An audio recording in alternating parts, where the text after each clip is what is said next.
Hey everyone, this is Ben dropping you a quick note. Our editors have been working hard to get episodes released on time for the scheduled reading of the week. Unfortunately, this hasn't always been possible. We made the decision to release this episode with minimal editing rather than release it late. Our hope is that listeners will have the chance to engage with the content and share meaningful ideas in their circles of friends, family, and church. We're looking for additional volunteers to help with editing the podcasts in time to get them released. The time commitment may vary from 4 to 6 hours per week. If you would like to help, send us a message on our Facebook page at Latter-day Peace Studies or email us at latterdaypeacestudies@gmail.com. We are also openly asking for donations to help cover the costs of producing the podcasts. You can donate through PayPal by going to our website, latterdaypeacestudies.org, and clicking on Get Involved, then scrolling down to the donate box. Thank you to all who have helped out over the years and donated to the project. We are sincerely grateful. Latter-day Peace Studies is produced by peace-loving members of the Church of Jesus Christ of Latter-day Saints.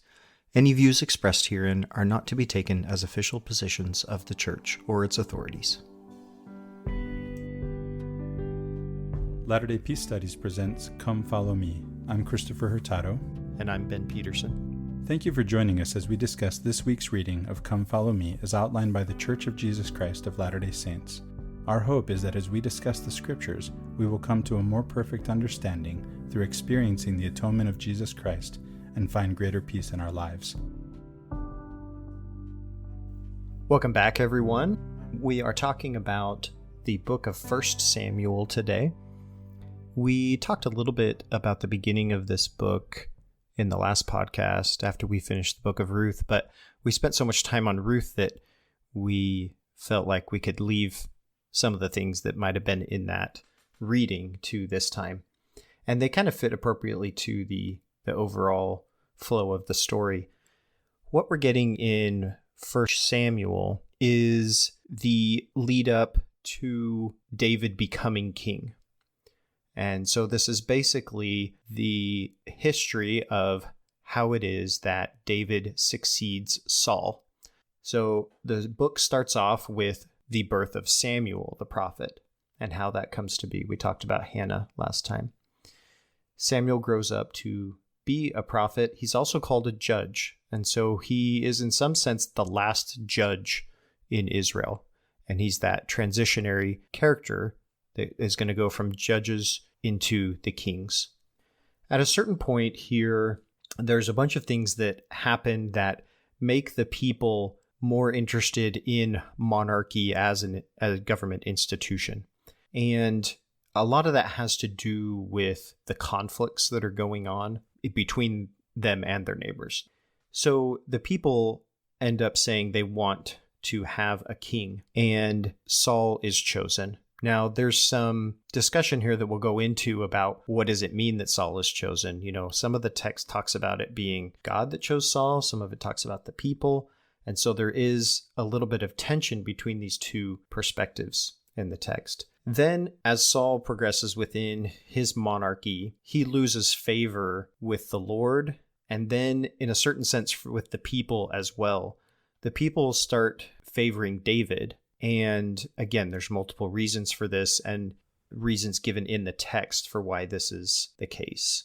We're going to get the very iconic story of David and Goliath and how foundational this is both to David's claim to the legitimacy of his reign and then how it's used to legitimize other sorts of narratives that come on along after that. In particular, one of the things that we've alluded to previously is how this narrative is woven into and alluded to by Nephi in the Book of Mormon. Now, he doesn't mention David or Goliath by name in his narrative, but the words and phrases and imagery that are used are definitely Davidic in their origin. And so there's some interesting analysis that can happen there. This goes along to the point that the people and the Lord sort of reject Saul and choose David. And then this jealousy and hatred and tension between Saul and David arises. We see David act in a preferable, humble way, and this sort of highlights his fitness and legitimacy as the king. The book is going to end with Saul's death, which sets the stage for David actually assuming the monarchy. There's some historical things going on here that we can go into a little bit, but a lot of this is political and theological, even more so than some of the other things we've discussed in past books about history, like in Joshua and Judges. So sort of to start off here, I'm going to pick up a few things from the first 7 chapters that we didn't quite get to last time. And that was that we have this incident in chapters 4 through 6, which is the loss of the Ark of the Covenant. That's a fun story. Yeah, the interesting thing about this is that, this really shouldn't have happened, right? Like, if this is the Ark of the Covenant, the abode of God, the presence of God, how is it that it was possible that this happened at all? And so there's all kinds of rationale given for this, the people having lost faith and not really obeying the commandments, things like that. And ultimately, the Ark, when it's taken to these other cities, ends up defeating their gods, right? in its own right, in its own way, and finds its way back to the Israelites. And this, elicits their repentance and return to the Lord. And Samuel kind of leads that out. There's an interesting thing that happens here, and I think it's of particular interest maybe to not necessarily Latter-day Saints, but we have this song that we sing sometimes, Come Thou Fount. And there's this line in the song that says, Here I raise my Ebenezer, hither by thy help I've come. And I'm not sure that people that sing that song in general know what the allusion is. I don't. What is an Ebenezer, right? I don't even know if I know the song. This is like an obscure reference for me. Oh, really? Oh, I'm no, kidding. This is, I know the song. I just don't know. Okay. I was hoping you were kidding. I don't know the line. I just can't believe you know this line. It's just listening to a lot of Motab, I guess. Tabernacle choir at Temple Square. Is that correct? For me, having grown up in Venezuela, we tended to sing the same songs over and over again. I find that, back in the States here, that there's just so many songs that we sing that I just don't really get to know any of them. I got to know all of the songs we sang in Venezuela by heart, which I think is stupendous. I mean, let's say you end up, I don't know, like a Vietnamese prisoner of war in some hole in the ground. You have that with you, Yeah. Yeah, I can see that. Yeah, I mean, growing up in the church and hearing this all the time, I definitely have a lot of that floating around in my head.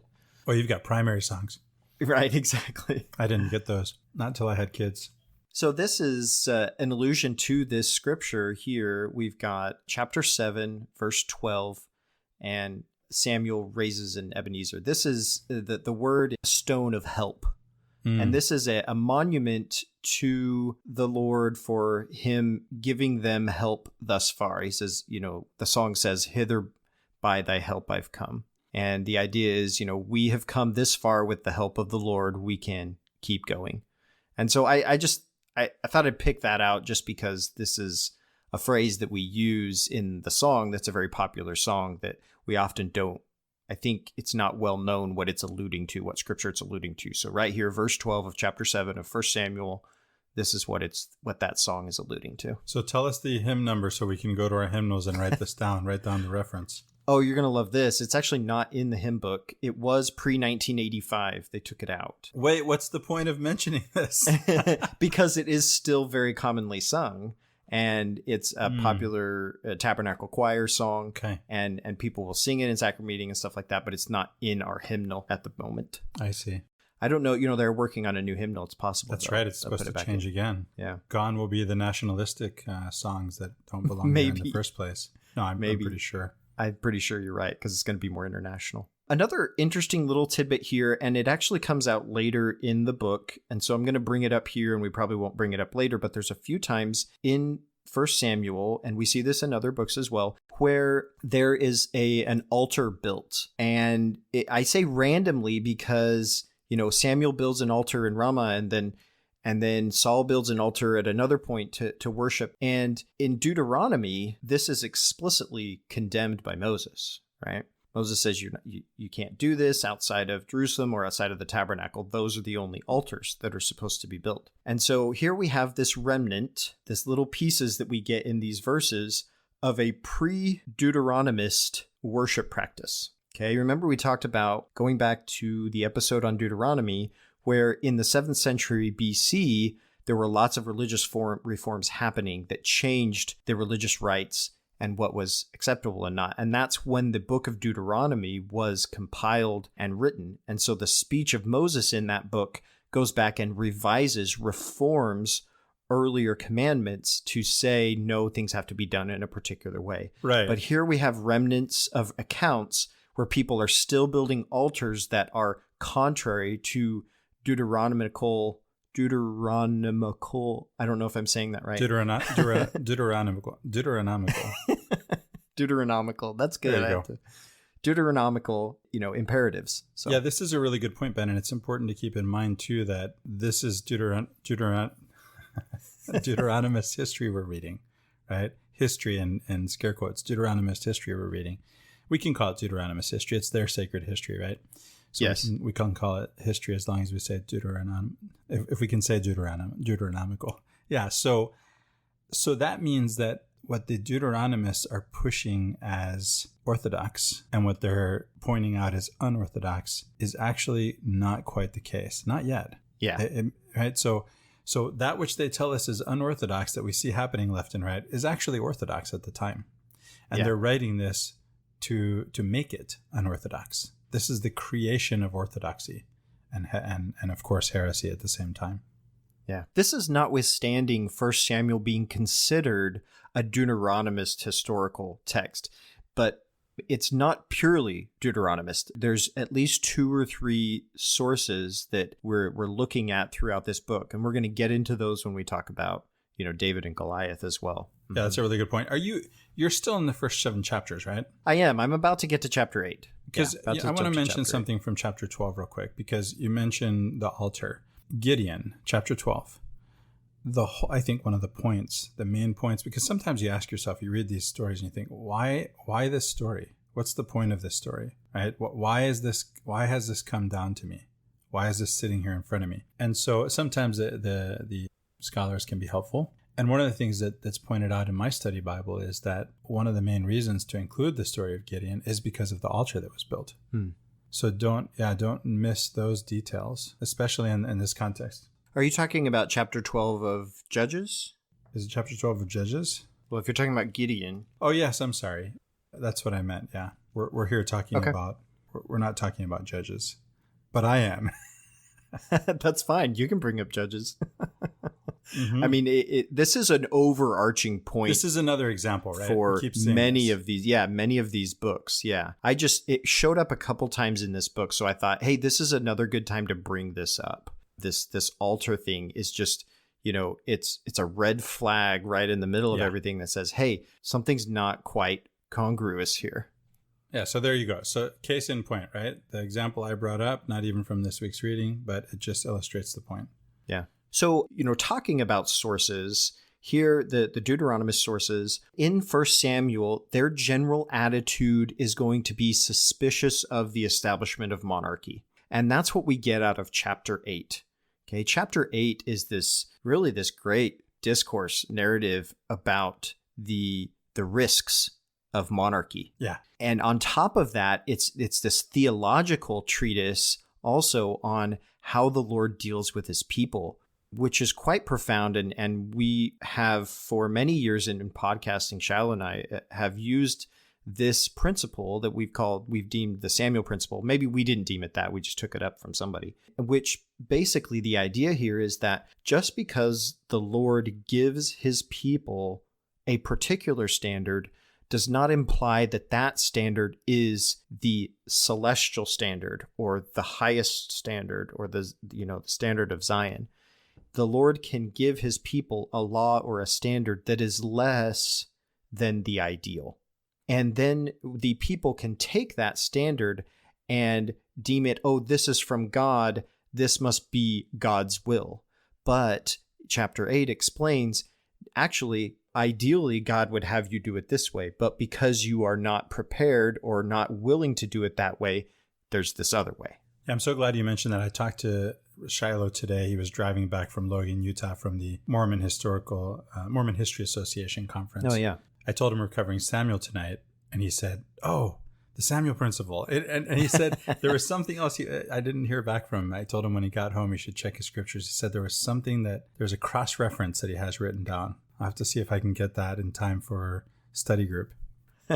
Well, we brought this up in particular when we did Doctrine and Covenants section 98, because we talked about how the Lord gave the people this standard of defense and war, and that, whenever the Lord gives a standard, it's not necessarily a celestial standard. It depends more on what the people are prepared and willing to receive.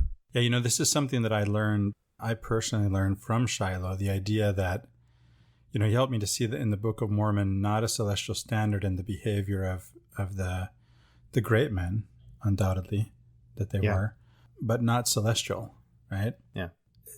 He showed me that God takes the people wherever they are. I say the people, I'm one of them. He takes us wherever we are, and he brings us up a little bit higher. Ben, he can't take me from where I am to a celestial level in one go. It's just not going to happen.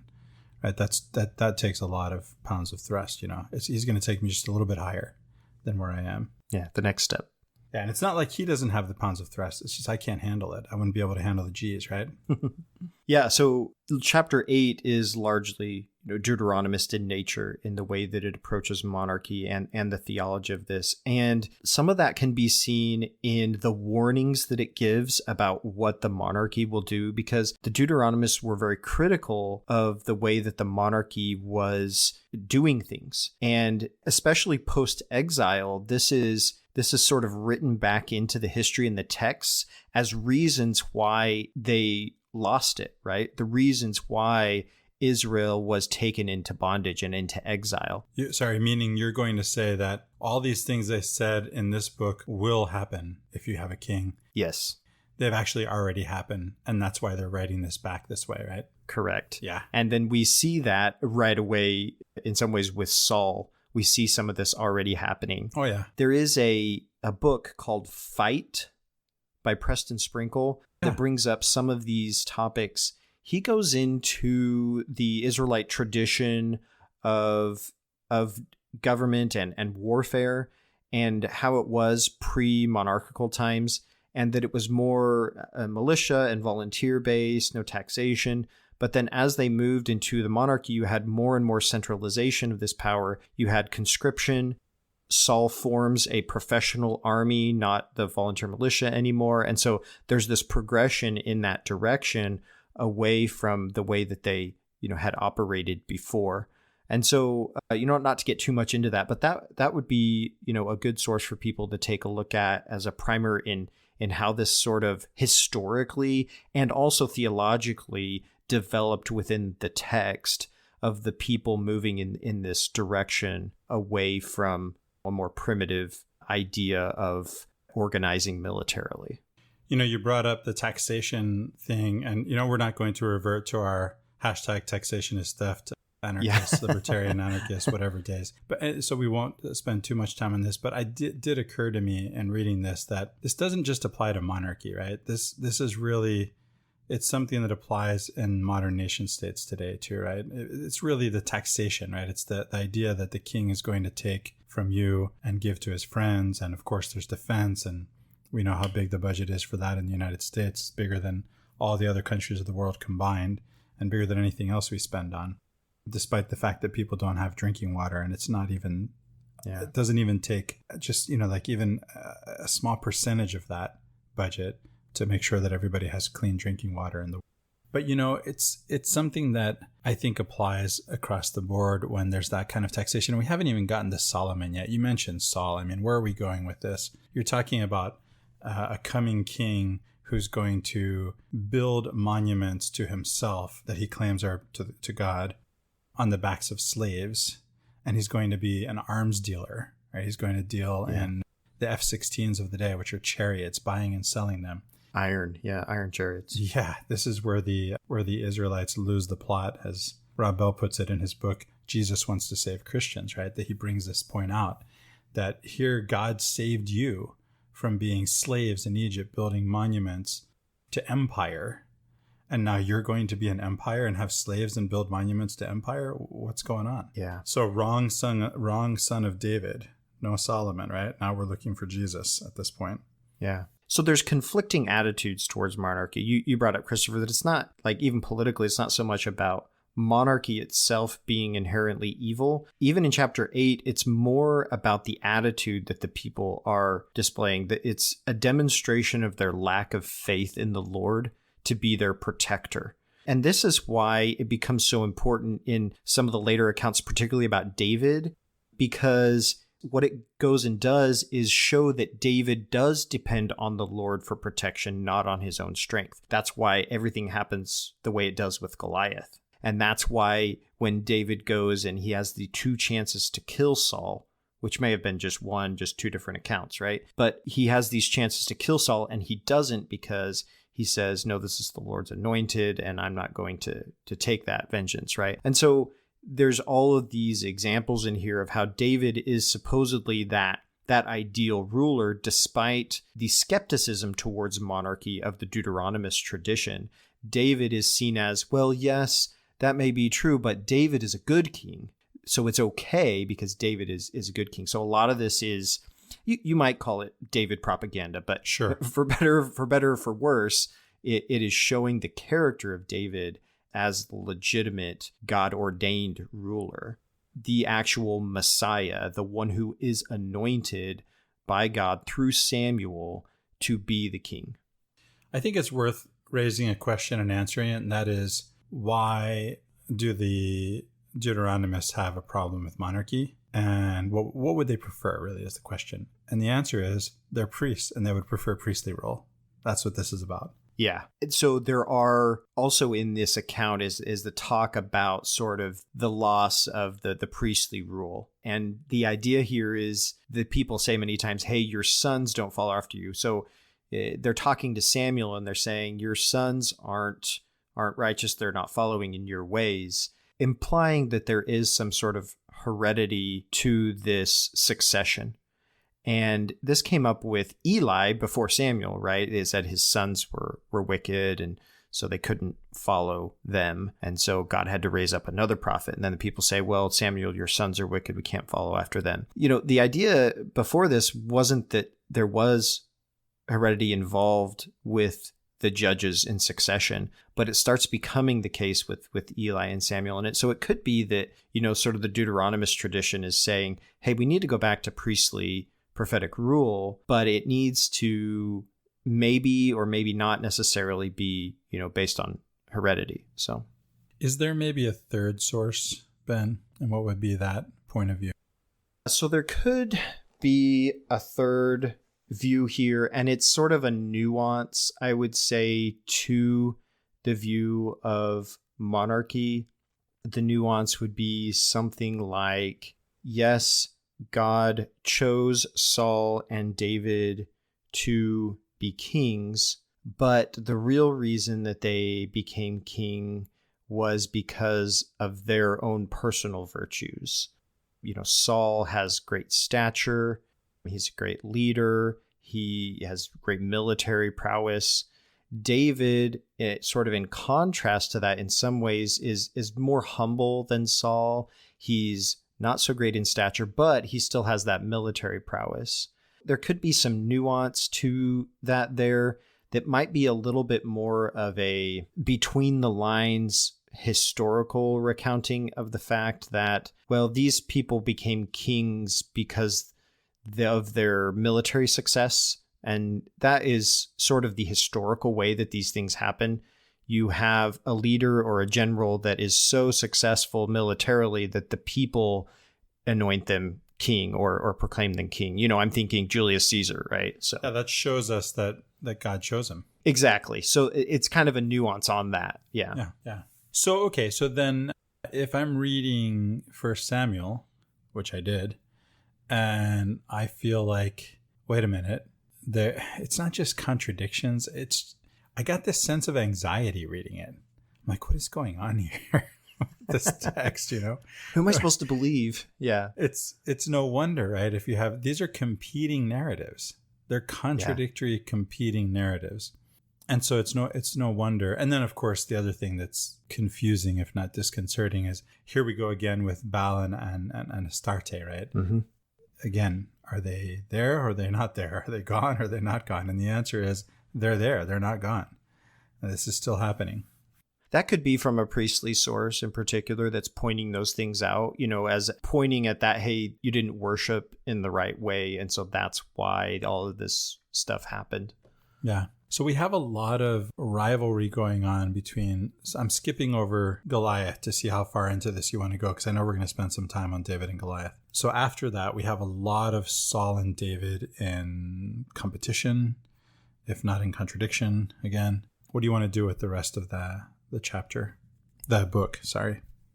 Yeah, so a couple things that we want to go over with David and Saul is just to show sort of the decline of Saul and the rise of David. And these are all based on Saul's increasing madness, or what the text calls an evil spirit from the Lord. And then Joseph Smith translation says it's an evil spirit not of the Lord, right? It's just insert a not in there. It's not from the Lord. Yeah. Which is still theologically better than an evil spirit from the Lord, right? Sure. I mean, again, Joseph Smith translation, he's not reading the original. That's not what this means. Right. Yeah. He's giving exegesis, an interpretation of the text. And for his time, it's a better understanding of what's going on with Saul than the understanding that the ancients had. Yeah, you can't theologically attribute that. In our time, we might just straight up call this mental illness, sure, that Saul is descending into. And there can be multiple causes of this, but the text shows it as extreme jealousy of David because of David's success and because of the people's praise of David. It says Saul slays thousands and David is 10,000s. There's this tension between Saul and David, sort of the intermediary of Jonathan, who's Saul's son, but David's best friend. Stuff goes on there. And I think that ultimately what it's trying to show here is that Saul has lost the favor of the Lord, and it's really David who's favored. And to show that David is favored, we're going to give you all of these stories, all of these examples where David could have usurped the throne. He had every right to, but he respects the institution of monarchy. He respects the Lord anointing the person, and he's humble and he's wise. And so all of these stories are showing David's character and his fitness to be king, and also trying to push the message that David didn't usurp the throne, right? The last thing you want when you get a new king is for people to think that he usurped the throne. This is going to lead to civil war. And so a lot of this is probably stories explaining how David really did everything he could to not be king, right? But ultimately that's what was supposed to be. And so David became king. He's the reluctant monarch, right? Yeah. One more point I want to bring up just about that chapter 8. And that was, and maybe we talked about this a little bit, but it was, the people come and they say, we want to be like other nations. And so this is a very principal problem that's cited in the text, is that the people have a desire to be like other nations. This is opposed to the Lord's desire that Israel be a special people, not like other nations. Right? Remember when in Leviticus particularly, the people are given all of these ordinances and rites and rituals, and many times the rationale is because it's not like what the other people do. You're doing this because it's different. You need to be a set apart, a peculiar people, different from others. And here, when the people are coming and saying, we want to be like other nations, we want a king who goes out in front of us to battle and will judge us, this is a rejection of the Lord's call that they become a different, set apart, special, peculiar people. Shall we talk about David and Goliath then? Yeah, I think it's probably time to talk about David and Goliath. All right. Christopher, why don't you go? We may need half an hour to go into this, right? Right. So, the first thing that occurs to me to mention about David and Goliath, I meant to ask my kids about this and I forgot. It's too late now. It's really bugging me that I don't remember, that I can't say with certainty, but I don't think this is in the Iliad of Homer. But it is in the film Troy that is based on the Iliad of Homer. And it wouldn't be the only thing in the film that isn't in the book. That's how it goes. But at the beginning of the film, there's a standoff between two armies. And this is the David and Goliath story works the same way. Instead of the two armies fighting, it is proposed that the best man from each army fight the best man from the other army. The champions. And the champions, right? And then whoever wins, that's it, right? If our guy wins, we win. If your guy wins, you win. So I know that's in the film Troy. I don't think it's in the Iliad. It really bugs me that I can't remember for sure. I'd have to reread it. There are some significant differences between the film and the conspicuously absent in the film are the gods. I've always mentioned on this podcast that in antiquity, God is doing everything. And so if something happened, God made it happen. Which is why, again, if Saul is winning battles, God's the one who's doing that. And so this tells us that Saul should be king. So that's how the story begins. And then you go into, it's a very familiar story, right? David is going to go up against Goliath. Goliath is huge. Some of the texts say he's 10 feet tall, others 6 feet something, which is probably more realistic. Yeah. But the idea is he's 10 feet tall, right? That's the idea. This is 10 foot tall guy. He's a giant.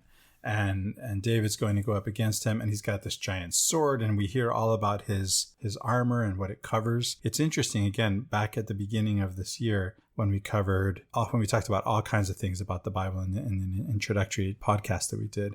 One of the things I mentioned is the difference between, speaking of the Iliad and the Bible, the difference in the way that, Hebrew and Greek thought work. Our thought is Greek thought. It's not Hebrew thought. If this had been the Iliad, we would have heard about how shiny the armor is. We would have known what color it was and what illustrations were on it, what was engraven in it. We don't get any of that. What we get from Hebrew thought is its function. We get exactly what it covers, and that's basically everything but the guy's forehead, right? So what's going to happen? Yeah. David, first he gets, Saul's armor? He puts on Saul's armor and he's got Saul's sword. Am I right? Yeah, well, it turns out the armor's too heavy for him. He can't, right. He's not going to use it. So he gets all that on and he can't even walk. He's not used to this. It's too heavy. So he says, no, I'm just going to go with my staff and my slingshot. He's a shepherd. He's done this before. He says, he's told you can't do this. He says, look, I've killed bears. I've killed lions. I got this. But more importantly than his experience and his weapon, which, by the way, come on. I mean, this is like having a gun and a sword fight, right? Let's be fair here. It's not like he has the inferior weapon, really. I mean, he can toss those stones pretty fast. The velocity is going to be pretty high. And he indeed does. And he brings him down with one stone to the head. And then he cuts off his head. He takes his sword, unsheaths it, cuts off his head, and takes his armor to himself. And the thing, we can, if there's something you want to comment on here, Ben, let's go into that first. But the thing that stands out is how alike the story of Nephi and Laban is to this story. And I want to go into that. Right. But is there anything you want to say about the story as it is in 1 Samuel first? So a couple details that are interesting to point out here is that he goes with the staff and the sling, but the sling is kind of a hidden weapon. And Goliath sees that he has a staff and he thinks it's a joke, right? Not only is this a little kid, but he's just coming out to me with a stick. He just calls it a stick.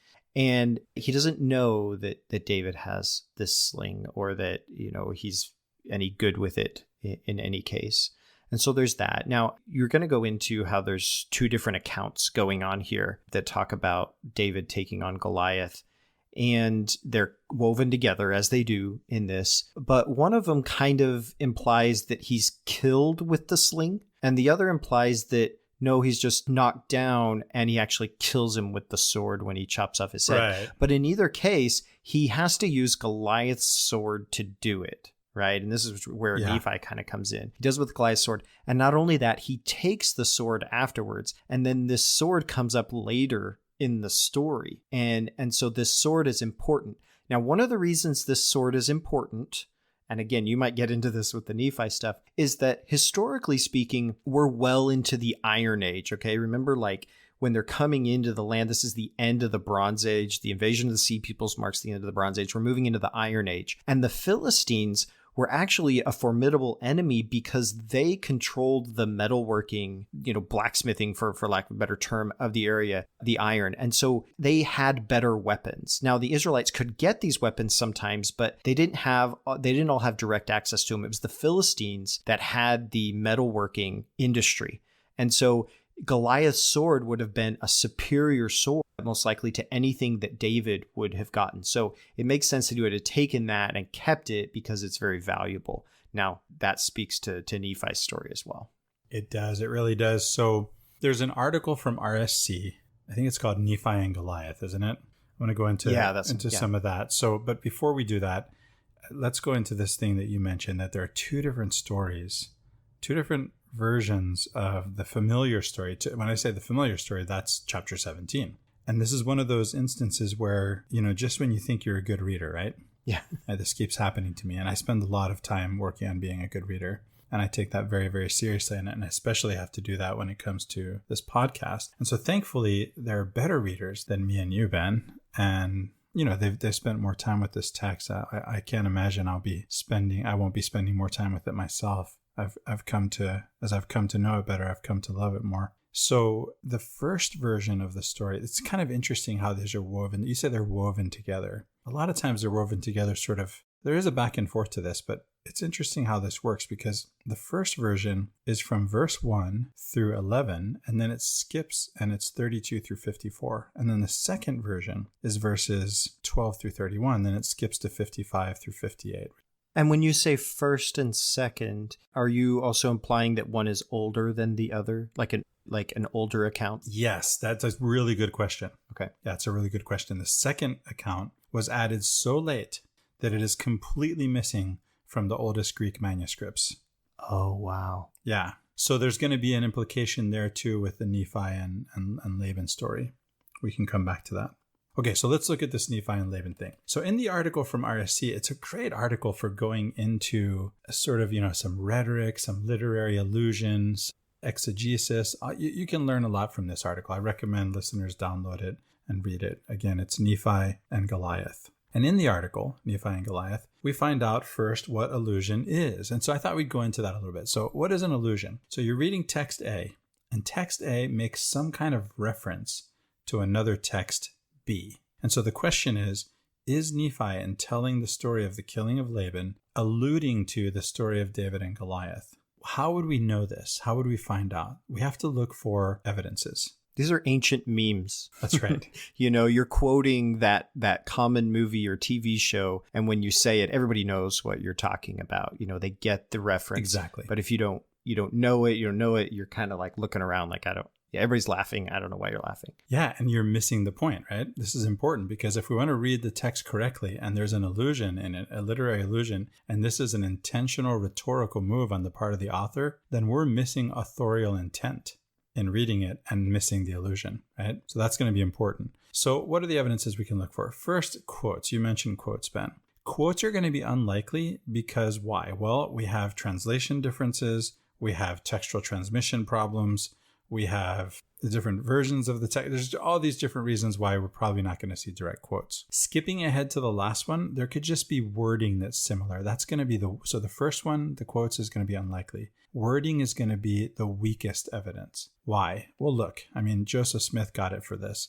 In the Book of Mormon, there are a couple of turns of phrases that are Shakespearean. Mm-hmm. And so people have made fun. They say, this cannot be an ancient document. It has Shakespearean English. Well, the English comes from Joseph Smith. Whether the document is ancient or not, regardless of that. Well, the Book of Mormon we have isn't an ancient document, right? Exactly. Like it's a 19th century document. Exactly.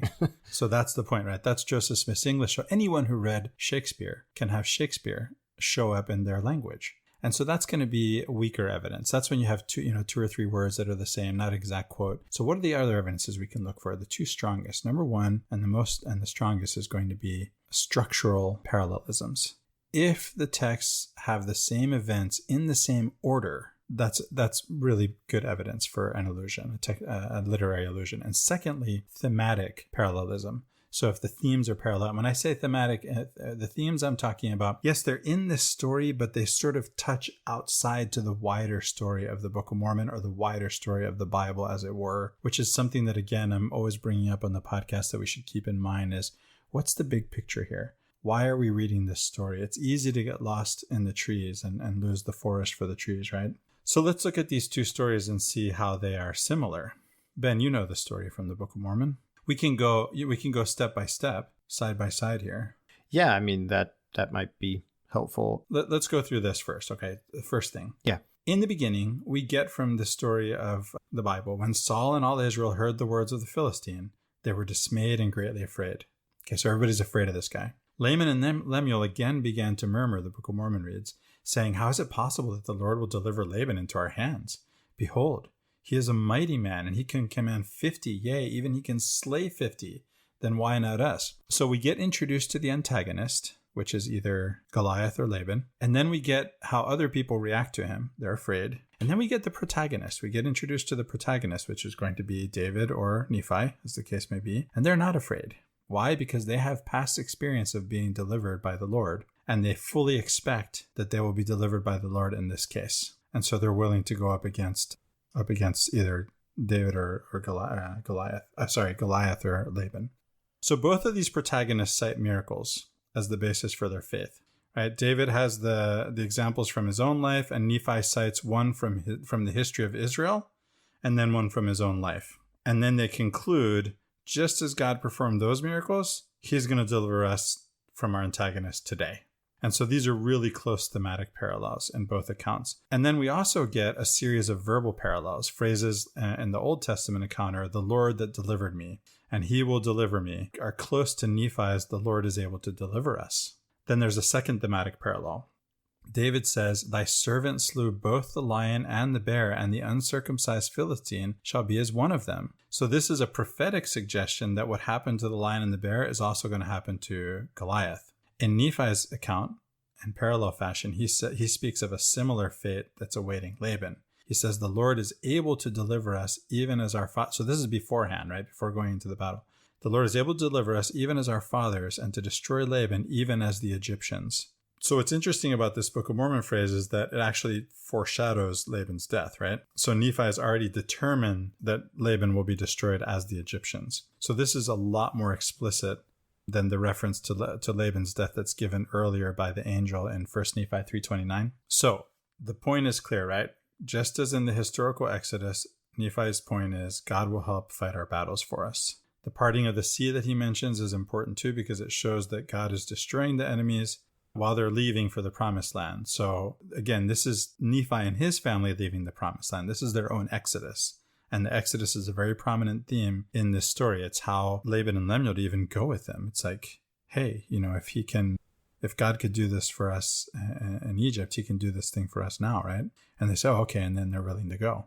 So in the next section in both of the texts, we have a confrontation between the antagonist and the protagonist. And there's a point that may even be a quote, right? It's hard to say if it's a quote. And it's the phrase, delivered thee into mine hand. So it's also a thematic parallel. Nephi's account can also have something to do with Exodus 21:13, right? But in both stories, the protagonist is claiming that God will deliver the antagonist into his hands. Another parallel, again thematic, David claims he's killing Goliath so that all the earth may know there is a God in Israel. And in Nephi, he's saying Laban is killed so that Nephi's posterity can know the God of Israel.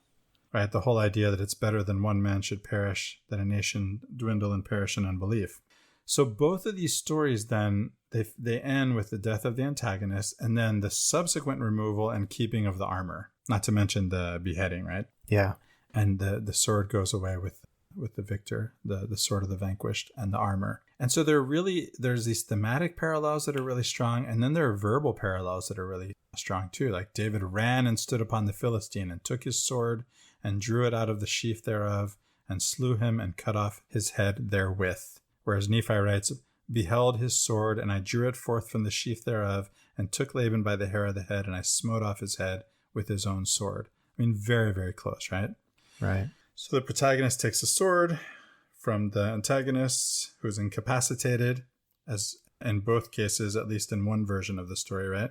And again, the question is in which the listener can go into these two versions of the story. I've pointed out where they start and end. And then you can ask the next question, which there are a couple of questions that come up, Ben. First question was, why is he making an allusion? I think we can say he is. right? I think Nephi is making an allusion to David and Goliath. So the next question is why? Why is he doing this? And I'm going to let you answer that question, Ben.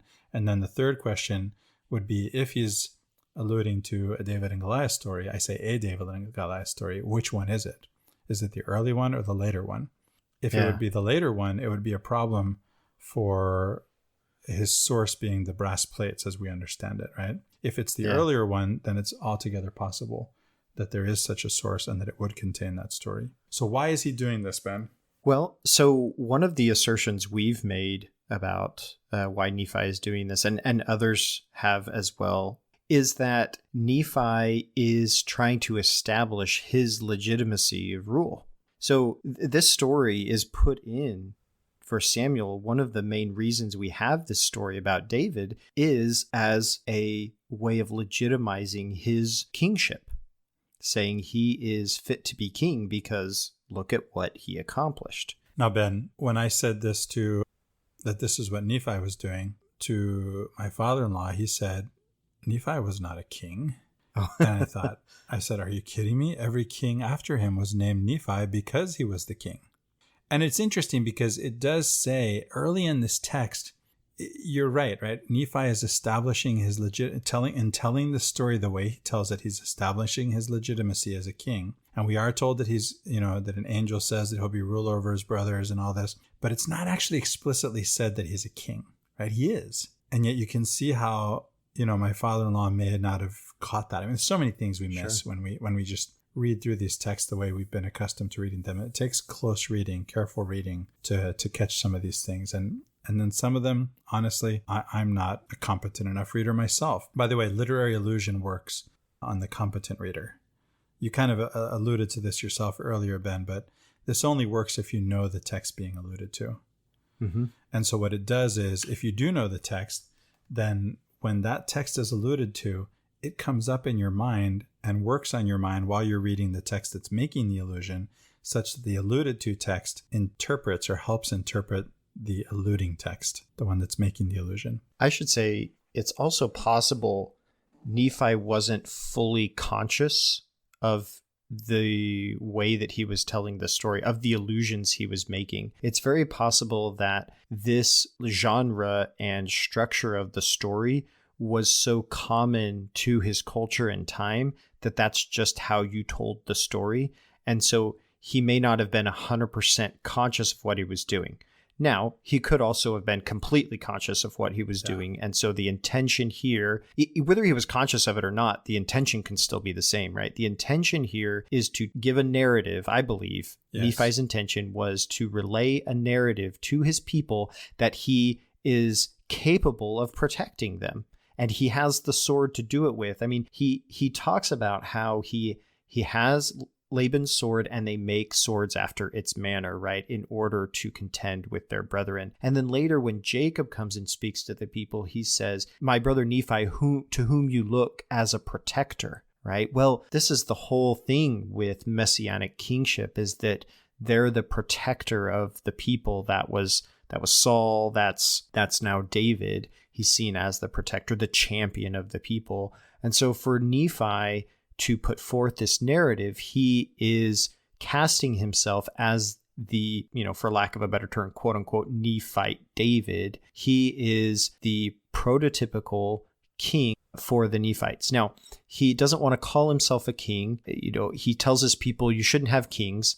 This is almost a bit of a Deuteronomist mindset, right? Suspiciousness of kingship and monarchy, which persists throughout the Book of Mormon, right? This is a main theme of the Book of Mormon as well, as suspiciousness or suspicion of monarchy. But notwithstanding that, Nephi becomes this first king, and then the subsequent kings all get named Nephi after him. So it's almost like, okay, well, we can have kings as long as we don't call them kings, right?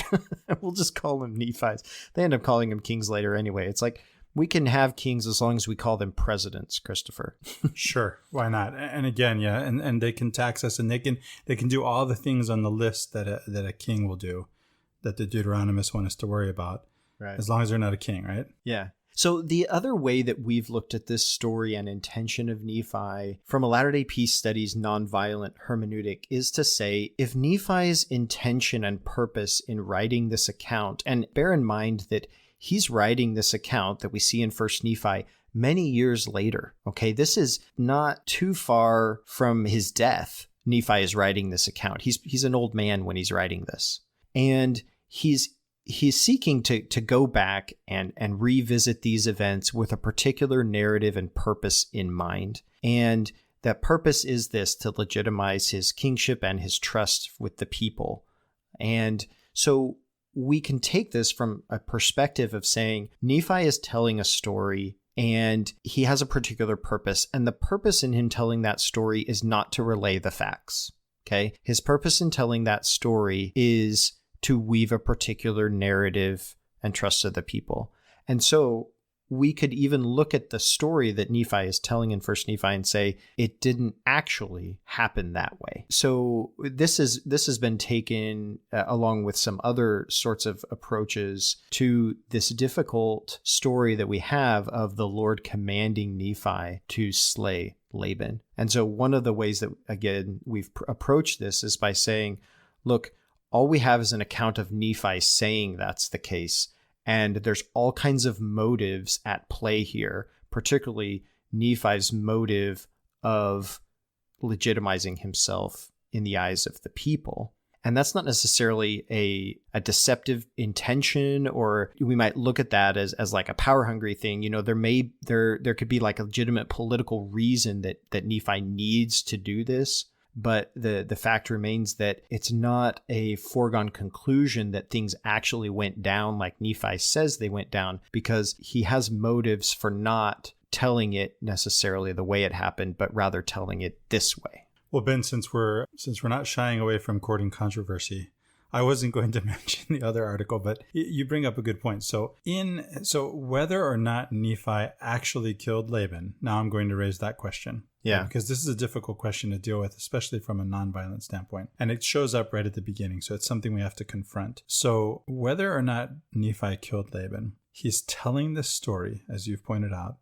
to justify his kingship. I think you're suggesting that it's possible that he may not have killed him, that Nephi may not have killed Laban at all, and that he's telling this story to justify his kingship. Now, he could have also killed him and then told the story in this way to justify his kingship, but it's possible that he didn't even kill him. And there is another article that deals with that possibility, and I don't remember the title of it. I wish I could. I tried to find it here and I can't find it. If I think of it, I'll bring it up in study group or post it on Facebook. Okay. So I feel like you just put it way more succinctly than I did, Christopher. Maybe we'll edit out my explanation and just keep yours, like a good redactor would do. Maybe a good redactor actually keeps both, right? Well, a biblical redactor would keep both.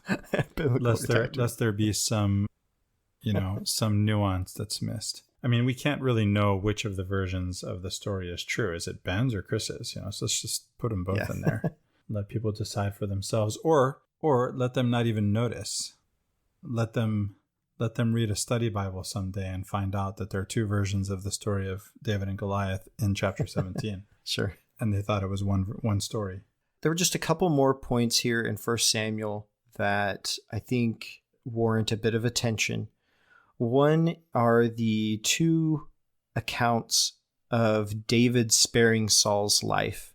Now, these could either be actually two separate accounts, or they could be two sources that are referencing or talking about the same occurrence. The reason I think this way isn't just because this book seems to have multiple sources in it. That seems to be a really strong reason to think, if we've got two stories that are similar in the text and we already know there's multiple sources here, that means these two stories came from different sources. But the other reason is that in the outcome of the first time that David spares Saul's life, Saul is very penitent and he says, okay, I'm not going to kill you. He does all that. And then the text kind of like moves back in the direction of Saul wanting to kill David again, almost because, hey, well, we still have this other account we've got to get to, so we have to set the stage again for this other account.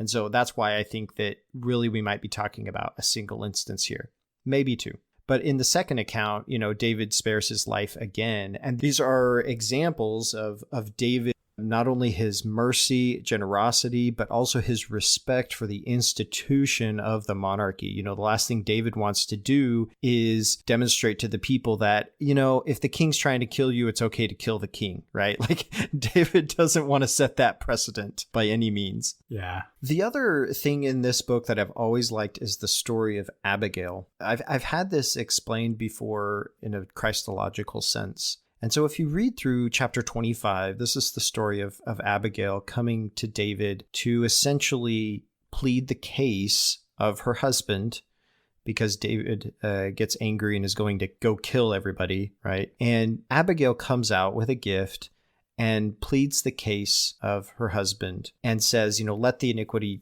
fall on me. David sees her as innocent, in a sense, as a good woman, gracious. And so that persuades him to forgive, or in one sense, give it to the Lord. And so what happens is the story, David says, okay, let the Lord judge. And then Nabal ends up dying anyway, because the Lord judges him, right? Because that's how it works. So, yeah. But the Lord kills him, not David. But the point of this story, I think that is really profound, is this act of Abigail coming out and pleading the case of someone else, not herself, someone else who has offended David, and telling that person to put the offense upon themselves. Abigail saying, put the offense on me. And this is a Christ-like thing, right? It's what Christ does. He comes to us and he says, forgive as I forgive, and put the offense to me, in a sense. And the idea is that when we look at Christ and try to put that offense on him, that anger or that animosity that we feel towards our brother, and we put it instead, or try to direct it at Christ, we may find it easier to forgive, just like David was able to forgive because it was of who Abigail was. And so I think this intermediary story here brings out a lot of Christological themes that can teach us about the mechanism of forgiveness. And the nature of the atonement is that it is a way in which Christ pleads with us. Often in the scripture, it talks about him pleading before the Father, but ultimately he's pleading with us to forgive, to let go of our pride, and to instead follow him. Amen. Well, Ben, next week we'll be covering 2 Samuel, all of 2 Samuel, and the first 16 chapters of 1 Kings. Oh, really? I thought it was just 2 Samuel. 2 Samuel and the first 16 chapters of 1 Kings. That's a lot of reading. It is. Come follow us in reading all the text. Do it. Yeah, do it, guys. Do it. Join us. Join us for Come Follow Me study group on Sunday morning. Join us in listening to our sister podcast, Latter-day Contemplation, although it has been a couple of weeks since we've released an episode. The last episode released was an interview with LDS artist Greg Olson. Great discussion. Yeah, it was a really good interview. We'll have to have him back on the show to talk again, along with his lovely wife. Can't wait to talk to her on the show too. She has some interesting ideas. Follow us on social media, like, subscribe, tell your friends. And if you know how to edit a podcast or are willing to learn, it's not that hard, and can spend a few hours a week, we'd love to hear from you. Otherwise, please donate and we'll hire someone. Yeah. Meanwhile, we'll continue releasing these episodes on time as best we can with minimal editing. Thank you for doing that, Ben. Thanks to Kyle Swingle. And thank you to all of the volunteers at Latter-day Peace Studies, new volunteers that have stepped up that I don't even know by name yet. Thank you all for contributing to it. And for those of you who've contributed financially, thank you. Yeah, absolutely. Thank you.